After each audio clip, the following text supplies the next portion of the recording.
To match Maurya Guru friends. NEET 2026 का question paper finally complete हो चुका है।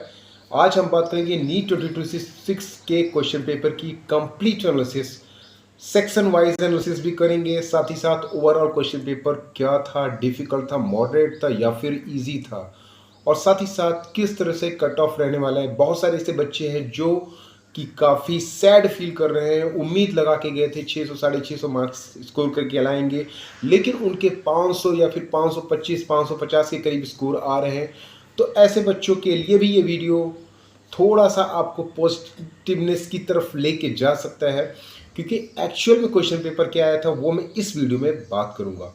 उससे पहले एक इन्फॉर्मेशन, 2016 से लेकर 2025 तक के मेरे क्वेश्चन पेपर के एनालिसिस के वीडियोस आपने देखे होंगे।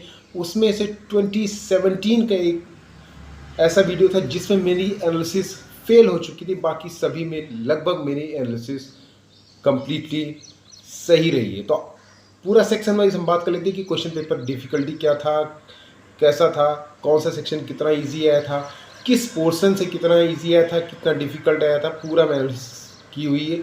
नंबर ऑफ क्वेश्चंस कितने इजी आए थे, कितने डिफिकल्ट आए थे। उससे पहले फर्स्ट टाइम चैनल पे है तो सब्सक्राइब कीजिए, वीडियो को लाइक कीजिए और शेयर कीजिए, क्योंकि बहुत ही अच्छे वीडियोस आपको मिलने वाले हैं ड्यूरिंग योर काउंसलिंग। और उससे पहले भी बहुत सारे ऐसे वीडियो मिलेंगे जो आपको कहीं ना कहीं ये उम्मीद जताएंगे कि आपका सिलेक्शन हो सकता है। तो चलिए बात कर लेते हैं। सबसे पहले बात कर लेते हैं फिजिक्स की। तो फिजिक्स दोस्तों, ये मान के चलिए कि जिसका क्वेश्चन पेपर हो गया वो बहुत ही बड़ी बात है।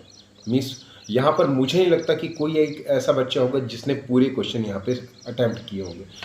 पॉसिबल ही नहीं था, क्योंकि इतना लेंथी क्वेश्चन पेपर आया था, इतना डिफिकल्ट क्वेश्चन पेपर आया था, और साथ ही साथ कॉन्सेप्ट की भरमार थी।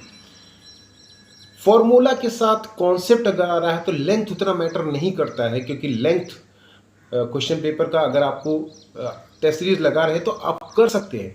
लेकिन यहाँ पे हुआ क्या कि बहुत सारे बच्चों ने फॉर्मूला मिस्टेक भी की है, बहुत सारे बच्चों ने क्वेश्चंस को सही से समझा भी नहीं और उसको अटैम्प्ट करने की कोशिश की, और सबसे ज़्यादा टाइम कंज्यूमिंग मीन्स यहाँ पे बच्चों ने अननेसेसरली टाइम यहाँ पे बिताया हुआ है। तो यहाँ पर अगर मैं एनालिसिस की बात करूँ तो यहाँ पर लगभग ये मान के चलिए कि 45 क्वेश्चन में से लगभग यहाँ पे 10 क्वेश्चन ऐसे थे जो बहुत ही डिफिकल्ट थे, मीन्स उनको टच नहीं किया जा सकता था, बहुत ही डिफिकल्ट, बहुत ही लेंथी।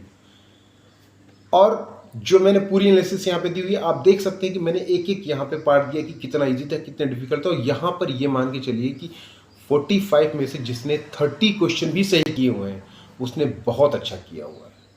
मीन्स अगर आप 100 प्लस मार्क्स भी ले आते हैं, 90 प्लस मार्क्स भी ले आते हैं फिजिक्स में, तो आपका बहुत अच्छा मार्क्स है।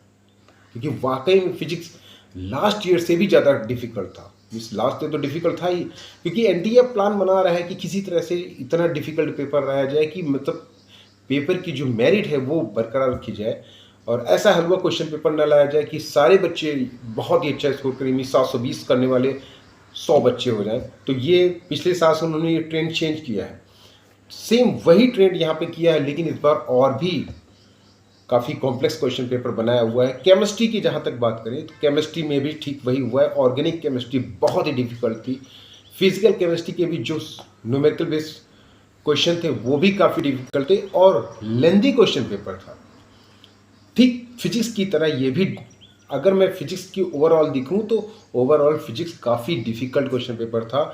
ठीक उसी तरह से केमिस्ट्री में भी जो ऑर्गेनिक पार्ट था या फिर फिजिकल पार्ट था वो काफ़ी डिफिकल्ट था। अगर आपने यहाँ पे फॉर्मूला सही से रिमाइंड नहीं किया होगा, सही से प्रैक्टिस नहीं की होगी, तो यहाँ पे क्वेश्चन आपसे अटैम्प्ट नहीं होंगे। टू बी फ्रेंकली से 45 में से अगर किसी बच्चे ने 38 प्लस क्वेश्चन भी किए हुए तो उसने बहुत अच्छा स्कोर किया हुआ है। आउट ऑफ 45 क्वेश्चन करना यहाँ पर भी इम्पॉसिबल था। बहुत ही रेयर केस में जिसने भी किया भी होगा उसने कहीं ना कहीं मिस्टेक की होगी, ये 100% है। क्योंकि यहाँ पर तुक्का मारने का कोई चांस था ही नहीं। यहाँ पे आप किसी को सवाल में तुक्का नहीं मार सकते हैं। जो फिजिक्स का सेक्शन था उसमें जो अगर किसी बच्चे ने एनसीईआरटी की बुक पढ़ी होगी, जो लाइन बाय लाइन जिसने पढ़ा होगा उसने कॉन्सेप्ट को वहाँ पे लर्न किया होगा, वो जरूर क्वेश्चन पेपर को सही से अटैम्प्ट कर पाएगा। हालांकि जैसे मैंने कहा कि क्वेश्चन पेपर को पूरा अटैम्प्ट करना बहुत ही डिफिकल्ट था, नहीं हो सकता था, ना ही फिजिक्स का ना ही केमिस्ट्री का। जहाँ तक बायोलॉजी की बात करें तो बायोलॉजी का भी क्वेश्चन पेपर डिफिकल्ट था। डिफिकल्ट का मतलब कि मॉडरेट टू डिफिकल्ट था। हालांकि उतना डिफिकल्ट नहीं था जितना फिजिक्स और केमिस्ट्री का था, लेकिन कुछ पोर्शन यहाँ पर भी डिफिकल्ट थे। लेंदी क्वेश्चन पेपर था इसका भी। हालांकि कुछ सवाल थे, मीन्स 60 to 70% ऐसे सवाल थे जो ईजिली आप कर सकते थे। मीन्स आपने अगर एनसीईआरटी की बुक 11th और 12th की दोनों पढ़ी हुई है तो बड़े आसानी से इसको कर सकते थे। लेकिन अगर आपने पूरी बुक सही से रिवाइज नहीं की हुई तो आप 70% क्वेश्चन भी डायरेक्ट नहीं कर सकते। डायरेक्ट का मतलब कि आपने क्वेश्चन देखा और ऑप्शन मार दिया, क्वेश्चन देखा और ऑप्शन मार दिया, इस तरह की बात मैं कर रहा हूँ। बड़े आसानी से कर सकते थे, लेकिन फिर भी इसमें 10 से ज़्यादा क्वेश्चन ऐसे थे जो वाकई में अगर आपका कॉन्सेप्ट पूरा सही है, डीप एनालिसिस है, डीप स्टडी है, तभी आप उसको कर सकते थे। तो इसमें भी 90 क्वेश्चन में से अगर 80+ क्वेश्चन आपने किया हुआ, दैट इज गुड, बहुत अच्छा स्कोर है। 80+ in biology is more than sufficient. अगर आपने फिजिक्स केमिस्ट्री में उतना अच्छा नहीं किया है और बायोलॉजी में यहाँ पर अगर 80+ किया हुआ है तो बहुत अच्छा है, क्योंकि वाकई में क्वेश्चन पेपर का ओवरऑल डिफिकल्टी की बात करें तो मॉडरेट टू डिफिकल्टी था। यहाँ इजी क्वेश्चन पेपर नहीं था। ऐसा क्वेश्चन पेपर नहीं था कि आप यहाँ पे इजीली सारे क्वेश्चंस को अटेम्प्ट कर पाएँ। इवन बायोलॉजी में भी मैं कह रहा हूँ, बायोलॉजी में भी आप सारे क्वेश्चंस को अटेम्प्ट नहीं कर सकते अनटिल अनलेस कि आप अटेम्प्ट करके गलत कर दें। बायोलॉजी के केस में भी ये था। तो ओवरऑल अगर मैं बात करूँ तो कट ऑफ लास्ट ईयर जैसा या फिर लास्ट ईयर से भी कम कट ऑफ जा सकता है। कम का मतलब मान लीजिए पिछली बार कट ऑफ अगर x नंबर था तो इस बार x-10 या x-20 हो सकता है। तो इस बार का कट ऑफ अल्टीमेटली लो ही जाएगा, लास्ट ईयर से भी लो जा सकता है, क्योंकि वाकई में क्वेश्चन पेपर डिफ़िकल्ट था, काफ़ी डिफ़िकल्ट था। तो जो लोग कम स्कोर कर रहे हैं उनके लिए ये डरने की बात नहीं है। आपने जितना स्कोर किया है, अनटिल अनलेस कि आपने तुक्का नहीं मारा है, तो आप बहुत अच्छा स्कोर करेंगे, क्योंकि तुक्का मारेंगे तो आपका परसेंटाइल कम हो जाता है।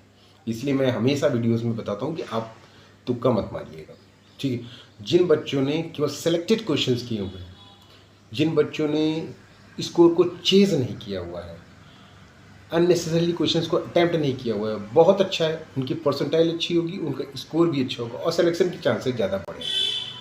तो ओवरऑल क्वेश्चन पेपर का कुछ इस तरह से डिफ़िकल्टी था। मैंने पूरा ग्राफ के थ्रू बता दिया कि कहाँ से कैसे क्वेश्चन पेपर आए थे, क्या क्वेश्चंस आए थे, जो मैंने एक नज़र में देखा।